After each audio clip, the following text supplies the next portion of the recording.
Bugun ertalab farzandingiz uyqudan uyg'ongach birinchi qilgan ishi nima bo'ldi? Ko'pchiligimizda bir xil javob. Farzandim qo'liga telefonni oldi. Agar bu muammo sizga ham tegishli bo'lsa, ushbu videomiz siz uchun. Bu videoda men sizga ota-onalarning muammolarini, ularni real raqamlarda ko'rsatib beraman va suhbatimiz davomida ajoyib bir metodika haqida gapirib o'taman. Katta ehtimol bilan bu metodika haqida siz umuman eshitmagansiz. Va bu metodika sizning farzandingizni hatto o'zi ham bilmasligi mumkin bo'lgan ko'plab qobiliyatlarni ochib beradi. Agar farzandingizning kelajagi siz uchun ham muhim bo'lsa, ushbu videoni oxirigacha ko'ring. Ushbu videomiz kimlar uchun mo'ljallangan?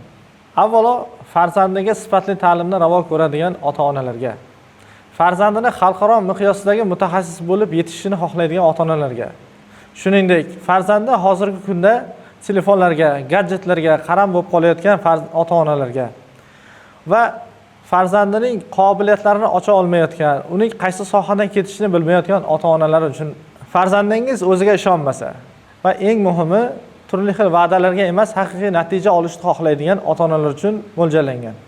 Agar yuqoridagi holatlarning eng kamida bittasi sizga tegishli bo'lsa, hurmatli ota-onalar, ushbu videomiz siz uchun. Bugun nimalar haqida gaplashamiz? Asosiy 4 ta mavzuni ko'rib chiqamiz. Avvalo, nega farzandlar telefonga, gadjetlarga qaram bo'lib qolyapti va uning kelajakdagi oqibatlarini yoritamiz. Keyingi o'rinda nega faqat ta'lim emas, tarbiya ham juda muhimligini, sabablarini yoritamiz. Uyalchang, o'ziga ishonchi past boladan qanday qilib mustaqil fikrlaydigan, ochiq bolalarni tarbiyalash sirlari haqida va keyingi navbatda yuksalish maktabining o'ziga xos xususiyatlari, boshqa maktablardan ajratib turadigan jihatlari haqida va nima uchun siz farzandingizni yuksalish maktabiga berishingiz kerakligi haqida gaplashamiz. Ushbu videoni oxirigacha ko'radigan ota-onalar uchun biz maxsus taklif tayyorlab qo'yganmiz. Videoni oxirigacha ko'ring va maxsus taklifimizni qo'lga kiriting. Keling, avvalo tanishib olsak. Ismim Ilhom Boborahimov, Olmaliq yuksalish maktabi rahbariman. 8 yillik ta'limda tajribaga ega mutaxassisman. 2 yildan beri Olmaliq yuksalish maktabini boshqarib kelyapman. Bugun nima uchun bu mavzu haqida gaplashmoqchimiz? Sababi, maktabimizdagi, yon atrofimizdagi, umuman maktab yoshidagi bolalarda ko'rib turgan muammolarimiz va ulardagi qiyinchiliklar, mashaqqatlar va ular ota-onalardagi bu tashvishlarni oldini olish va farzandlar uchun yaxshi bir yechim berishligini xohlaganimiz uchun, boshqa bolalarga, umuman yoshlarga befarq bo'lmaganligimiz uchun bu videoni olishga qaror qildik. Va mana 2 yildirki Olmaliqda maktabimiz faoliyat yuritib kelyapti va 300 dan oshiq o'quvchilarga shu kungacha manfaatli bilim berib kelyapmiz. Boya aytib o'tganimdek, nima uchun bolalar telefonlarga qaram bo'lib qolyapti va bu holatning kelajakka qanday salbiy oqibatlari bor, bu haqida gaplashib o'tsak. Keling, ochig'ini aytaman, statistikadan raqamlar keltirmayman. Ertalab turib farzandimizning ahvoliga bir qaraylik. Birinchi qiladigan ishi nima? Aksar holatlarda bir xil javob. Farzandim uyqudan uyg'ongach birinchi telefonni qo'liga oladi. Bu shunchaki tasodif emas, bu real haqiqat. Buning esa tagida muhim jihatlardan bittasi telefonlarimizdagi turli xil ilovalardir. Ya'ni ilovalar farzandlarimizni o'ziga e'tiborini tortadigan, o'ziga bog'lab qo'yadigan algoritm asosida tashkil qilingan. Oddiy bir Instagramni oladigan bo'lsak, uning algoritmi shunday qurilganki, bir videoni ko'rishni boshlasangiz, tagidan xuddi shu mazmundagi undan ham qiziqroq videoni tayyorlab turadi. Undan o'tsangiz, keyingisi yana qiziqroq bo'ladi. Qarabsizki, bir kunda 2 soat vaqt shunchaki o'tib ketgan bo'ladi. Eng muhim jihati, siz farzandingizni bu holatdan cheklay olmaysiz. Yaqinda bir ma'lumot o'qigan edim. Asli koreyalik, lekin hozir Amerikada yashovchi tadqiqotchi olim Rob Henderson degan inson bor. U kishi aynan telefonlar bilan bog'liq jarayonlarni quyidagicha yoritadi. Agarda farzandingizda telefon bilan bog'liq, telefon bilan birgalikda qo'shimcha boshqa turli xil mashg'ulotlari bo'lsa va ulardan ham telefondan zavq olganchalik zavqlanadigan bo'lsa, vaqt o'tib telefonlarga qaramligi yo'qoladi deydi. Lekin farzandingiz boshqa mashg'ulotlar topolmasa, boshqa qiziqarli ishlar bilan shug'ullanmasa, yillar o'tgandan keyin bolalarda yaxshi bir kasb egasi bo'lishlik, yaxshi bir mutaxassis bo'lishlik qobiliyati o'rniga shunchaki telefonga qaram bo'lgan inson paydo bo'lishi haqida ogohlantiradi. Yuqorida aytganimizdek, farzandingiz telefonlarga qaram bo'lib qolayotgan bo'lsa va kuniga 3-4 soat vaqtini shu ish bilan sarflayotgan bo'lsa, 1 yilda bu taxminan 50 kun degani. Ya'ni 50 kun farzandingiz faqat telefonni o'ziga vaqt sarflayapti, telefon bilan o'tayapti degani. Eng achinarli tarafi, bu vaqtni ortga qaytarishga imkoni yo'q va yillar o'tib afsus nadomatlarga sabab bo'ladi. Yaqinda maktabimizda bir so'rovnoma o'tkazdik. So'rovnomada berilgan javoblarning ichidan bittasi meni rosa e'tiborimni tortdi. O'quvchilarimizdan bittasining otasi ajoyib javob bergan. Farzandim o'tgan yili eng yaxshi kitobxon bo'lgan edi va 100 dan ortiq kitob o'qigan edi. Lekin bu yil farzandimga telefon olib berishim evaziga u hattoki kuchli 10 talikka ham kira olmadi deb afsus bilan javob bergan ekan. Aynan mana shu oilada bitta telefon sababli shu muammoga duch kelindi. Agarda bu muammolarni butun jamiyatga olib chiqadigan bo'lsak, butun davlatimiz miqyosiga, butun dunyo miqyosiga olib chiqadigan bo'lsak, qanday oqibatlarni ko'rishligimiz mumkin? Xalqaro PISA standartlari bor. U butun dunyo bo'ylab yoshlarning, maktab yoshidagi bolalarning aqliy salohiyatini, intellektini o'lchaydigan test dasturi. Oxirgi statistikalarga ko'ra, aynan tarixda birinchi marta bolalarda aqliy salohiyat, ilmiy qobiliyat barchasi pasayib boryapti va bularning barchasi afsuski achinarli holat. Keling endi telefonni zararlari haqida batafsilroq gaplashsak. Telefonlarni ko'p ishlatish shunchaki muammo emas, balki undan kelib chiqadigan oqibatlar asosiy muammo. Ulardan birinchisi diqqatni jamlay olmaslik qobiliyati. Yaqinda bir o'quvchida bo'lgan voqea, ustozga qarab aytgan gapi. Ustoz, diqqatimni bir narsada 13 soniyada oshiq jamlab tura olmayapman dedi. Ya'ni bir bola diqqatini bitta narsada 13 soniyada ushlab tura olmayapti. Ya'ni siz mavzuni nimadir haqida gapiryapsiz, 13 gacha sanaysiz va bolangiz umuman boshqa narsa haqida o'ylab turgan bo'ladi. Tahlillarga ko'ra oldin bu holat boshqacha edi, ya'ni bolalarning diqqati bir narsada 150 soniyagacha turar edi. Hozirgi paytga kelib bu ko'rsatkich ancha pastladi, ya'ni o'rtacha bolalarning diqqatini bir joyda jamlab turishi 40 soniyadan pastga tushdi. Ya'ni 2 barobardan ko'ra ko'proq pasayib ketdi. Ikkinchi muammo bu odamlar bilan real muloqotlarning kamayib ketishi. Aksar bolalar muloqotlarni telefon ortiga olib o'tishyapti. Ya'ni yuzma-yuz suhbatlar, yuzma-yuz gaplashishlar yo'qolib, o'rniga telefondagi chatlar orqali gaplashishga o'tilyapti. Buning qiziq tarafi shuki, yuzma-yuz gaplashganimizda biz insonlarda do'st orttiramiz, yaqinlashamiz, munosabatlar quramiz, yillar o'tadiki, munosabatlarni saqlab qolamiz. Agar ularni xafa qilib qo'ysak, ular bilan urushib qolsak yoki ko'ngliga ozor beradigan nimadir deb qo'ysak, biz munosabatlarni tiklash uchun harakat qilamiz, intilamiz. Lekin telefonda agar bir-birimiz bilan urushib qoladigan bo'lsak, shunchaki blokka solib qo'yamiz. Aksar bolalarni telefonga qaraydigan bo'lsak, kamida 30 ta odam blokda turadi.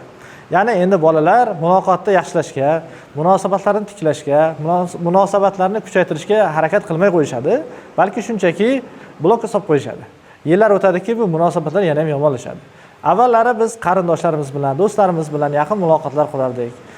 Ko'rishib turardik, uchrashib turardik. Hozir bo'lsa shunchaki Telegramda yoki Instagramda salom alaykum qo'yishga, xabar yozib qo'yishga o'tib qoldik. Keyingi kelib chiqishi mumkin bo'lgan muammo bu uyqusizlik. Aksar bolalar vaqtida uxlashmaydi. Ba'zida 1 soat 1 gacha, 2 gacha va hattoki tong sahargacha telefon o'ynab chiqadigan bolalar bor. Bu uyquning kamayishi oqibatida bolalarda kun bo'yi charchoq, holsizlik kuzatiladi va maktabda olinishi kerak bo'lgan aksar bilimlar olinmay qolib ketadi. Undan tashqari bolalar xotira va nutqning zaiflashishi bilan bog'liq muammolarga duch kelishadi. Qisqa videolar ko'rishga o'rganib qolgan bolalar uzoq muddatli narsalarni eslab qolishga qobiliyatsizlik paydo bo'ladi va undan tashqari bolalarda asosan nutq muloqotlar ijtimoiy tarmoqlar orqali bo'lganligi sababli nutq ishlatilishi juda kamayadi va oqibatda bolalarda nutqiy ravonlik pasayadi. Undan tashqari kundalik hayotda bolalar turli xil odamlar bilan suhbatda ijtimoiy tarmoqlarda takrorlashgani oqibatida ular doimiy takrorlanuvchi so'zlardan foydalanishadi va muloqot qisqa mavzularda bo'lganligi sababidan so'z boylikda ham torayish kuzatiladi. Lekin real hayotda biz kim bilandir do'st bo'lsak, gaplashsak, suhbatlashsak, har kuni yangi mavzularda, turli xil mavzularda gaplashganligimiz sababli so'z boyligimiz, buning doirasi kengayib boradi va yana eng muhim oqibatlardan bittasi bu tasavvur qilish qobiliyatining pasayishi. Biz yoshligimizdan qo'limizda turli xil narsalarni olib turib, ulardan o'yinchoqlar sifatida foydalanardik edik va ularni tasavvur qilar edik. Turli xil narsalarni yasar edik, turli xil holatlarga tushib ko'rardik va bizda tasavvur doiramiz shu bilan shakllanar edi. Hozir bo'lsa-chi, bolalarda tayyor personajlar, tayyor kadrlar, tayyor holatlar bolalarning fikrlashiga hojat qoldirmayapti. Ya'ni bolalar YouTube'da o'tirib yoki Instagramda o'tirib qisqa videolar ko'rish natijasida ular hamma narsani tayyor holatda ko'rishyapti va ularda tasavvur qilishga ehtiyoj sezilmayapti. Bolalar shunchaki iste'molchi, ya'ni ma'lumotlarni qabul qiluvchi holatga o'tishyapti va bu miyani dangasa bo'lishiga, har xil holatlarni tasavvur qilib ko'rishga, uni rivojlantirishga bo'lgan holatni yo'qotib boryapti. Nega? Aynan faqat bilim emas, balki tarbiya ham juda muhim. Sababi butun dunyoni larzaga solgan, Yaponiyada 500 mingdan ortiq insonni vafot qilishiga sababchi bo'lgan atom bombasini yaratgan inson ham olim edi. Yoki bo'lmasa butun dunyoda turli xil urushlarni boshlagan, insonlarning hayotiga turli xil kulfatlarni olib kelgan insonlarning aksariyati olimlar edi, mutaxassislar edi. Afsuski ularda axloq bo'lmaganligi uchun, tarbiyaning yetarli darajada bo'lmaganligi uchun, insoniylik qadriyati bo'lmaganligi uchun ular o'zlarining shaxsiy manfaatlarini o'ylab butun dunyoga kulfatlarni, jiddiy oqibatlarni olib kelishiga sabab bo'lishdi. Ustozlarimizdan bittasi Abdulloh ibn Muborak hazratlari, men 25 yil ta'lim olgan bo'lsam, 30 yil tarbiya oldim, lekin hali ham tarbiya olishda davom etyapman degan edilar. Bizning maktabimizda o'tkazilgan so'rovnomaga ko'ra, ota-onalarimizning 57% birinchi o'rinda tarbiya mavzusiga qaytishgan. Ya'ni maktabimizning tarbiyasi uchun ham, ular tarbiyasidan olayotgan manfaatlari uchun ham tanlashgani va shu kungacha farzandlarni o'qitib kelayotganliklari haqida aytib o'tishgan. Agarda yuqoridagi olimlar, insonlar ta'lim bilan birgalikda tarbiyani ham yetarli darajada olishganida edi, hozirgi kunda butun dunyoda, umuman tarixda urushlar bo'lmagan bo'lar edi. Yaponiyada 500 minglab odamlar shunchaki bitta atom bombasini oqibatida o'lib ketmagan bo'lishardi, balki butun dunyo gullab yashnayotgan, Amerikada bo'lsin, Afrikada bo'lsin, Yevropada bo'lsin, Osiyoda bo'lsin bir xil ta'lim dasturi, bir xil hayot sharoitlari, bir xil yashash tarzi bo'layotgan bo'lar edi. Afsuski bunday bo'lmadi. O'shaning uchun jamiyatga nima yetishmaydi desa, albatta ta'lim olgan olimlar bilan birgalikda tarbiyali insonlar, ya'ni tarbiya olgan olimlar yetishmaydi. Aynan shunday olimlarning ko'proq bo'lishi, ko'proq yetishib chiqishligi bizning asosiy vazifalarimizdan, hozirgi kun og'riqlaridan biri deb hisoblaymiz. Aksar maktablarda bu narsani ko'rmaymiz, ya'ni ularda matematika o'rgatish, ingliz tili o'rgatish yoki bo'lmasa sertifikatlarga tayyorlash kabi holatlarga asosiy e'tibor qaratishgan. Ya'ni ota-onalarning asosiy talabi shu deb turib, bu narsaga e'tibor qaratib, bolalarning tarbiyasi, axloqi masalasiga jiddiy e'tibor qaratishmaydi. Lekin hozirgi kun dolzarb masalasi aynan mana shu ta'lim bilan birgalikda tarbiyani ham birday olib borishlik hisoblanadi. Tarbiyani biz raqamlar bilan, turli xil hisobotlar bilan, qandaydir sertifikatlar bilan o'lchab ololmaymiz, lekin tarbiyali inson, tarbiya olgan bolalar to umrining oxirigacha hayotini yaxshi o'tkazishadi, doimiy izlanishda bo'lishadi, doimiy o'rganishda bo'lishadi va eng muhim jihati, ular bitta sertifikat olib yoki nimadir natijaga erishgandan keyin to'xtab qolishmaydi. Balki butun umrlik izlanuvchi insonga, o'rganuvchi insonga aylanishadi. Qanday qilib uyatchan, o'ziga ishonchi past, introvert bolalikdan ochiq, mustaqil fikrlaydigan va fikrini erkin ayta oladigan bolalikka o'tish mumkin. Ko'p holatlarda quyidagi holatlarga guvoh bo'laman. Yig'ilishlarda bolalar qo'l ko'tarishmaydi yoki uyga mehmon kelsa o'z xonasiga kirib ketishadi yoki bir narsani so'rasangiz gapira olmay jim turishadi, uyalib qolishadi. Buni boshqaroq tasavvur qilish mumkin.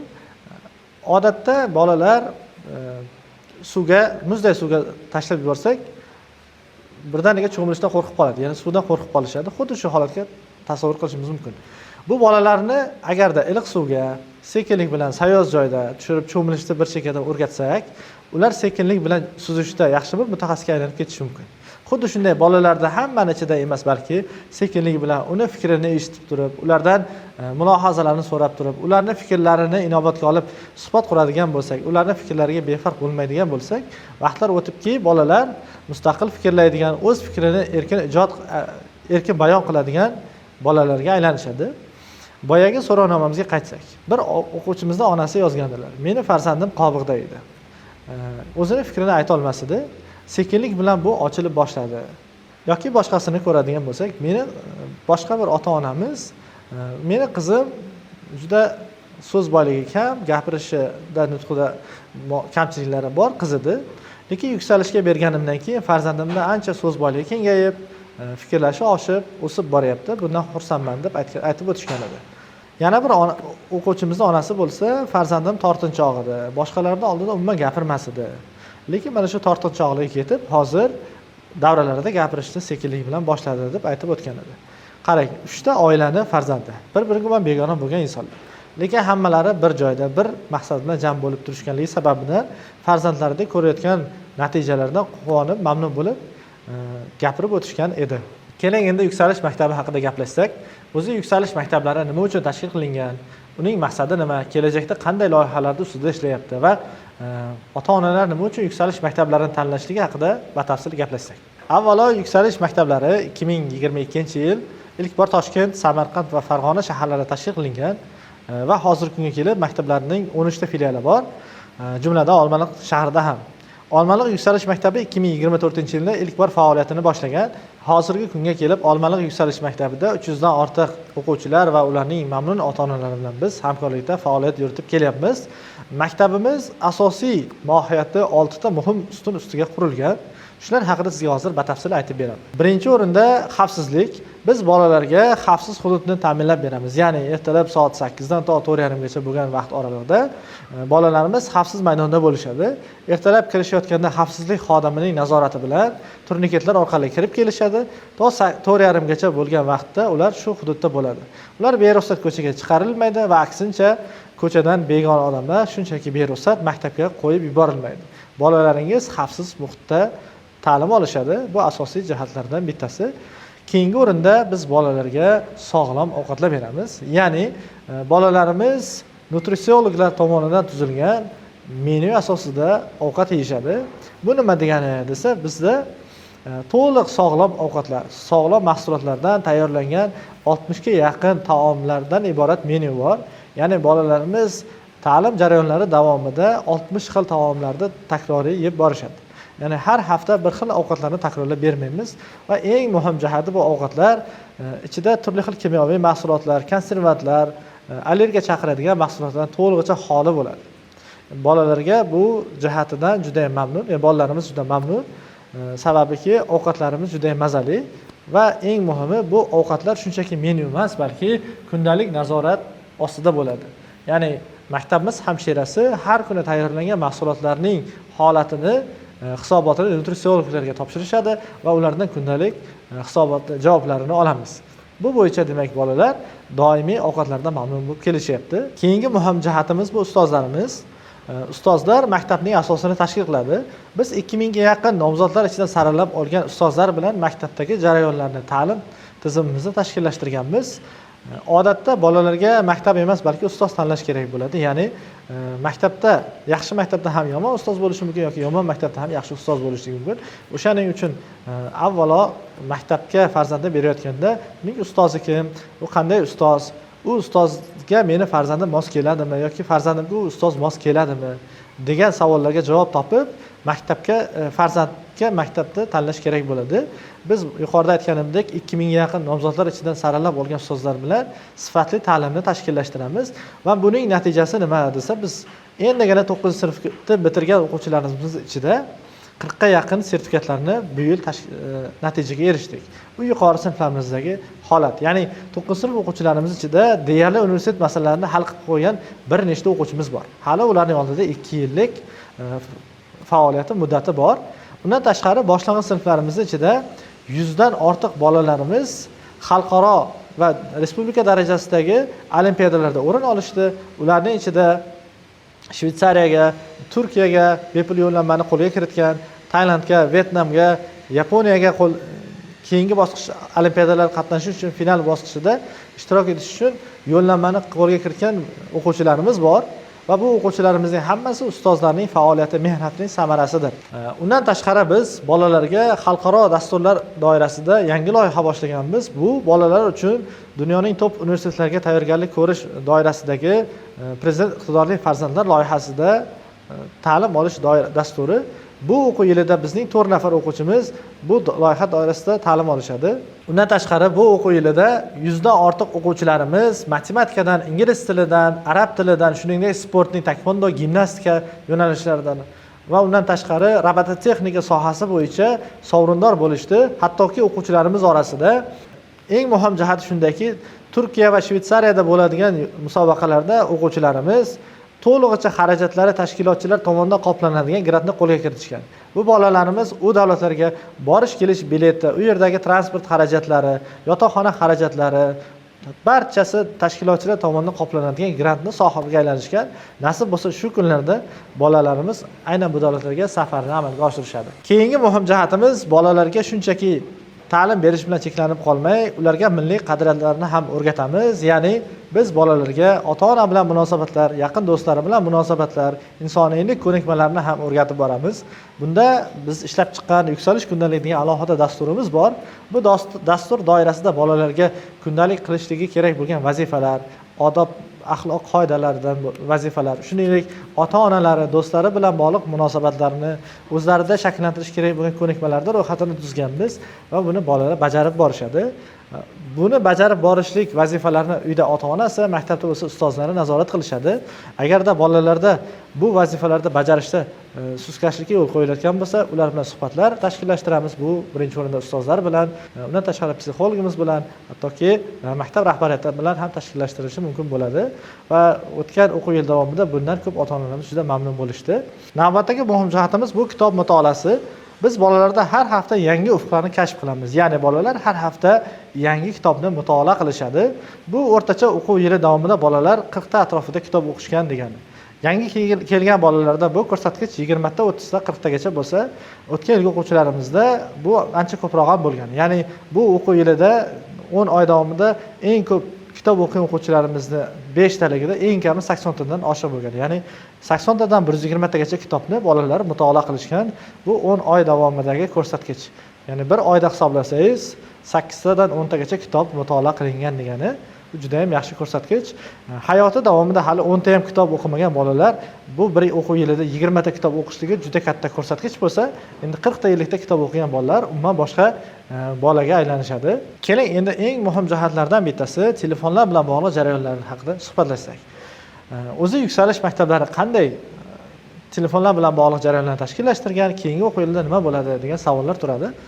Biz shu o'quv yili davomida, ya'ni o'tgan o'quv yili davomida bolalarga telefonlardan foydalanishni mutlaqo taqiqlaganmiz maktab hududida. Ya'ni ertalab bolalar maktabga kelayotganda telefonlarni topshirib, kechqurun maktab tugaguncha telefonsiz maktabda faoliyat yuritishga o'rganishgan.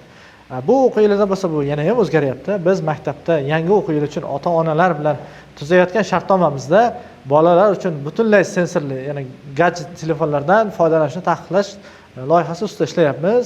Bu nima degani desa, ota-onalar endi bolalarga nafaqat maktabda, balki uyda ham telefondan foydalanishga ruxsat bermasliklari zarur bo'ladi.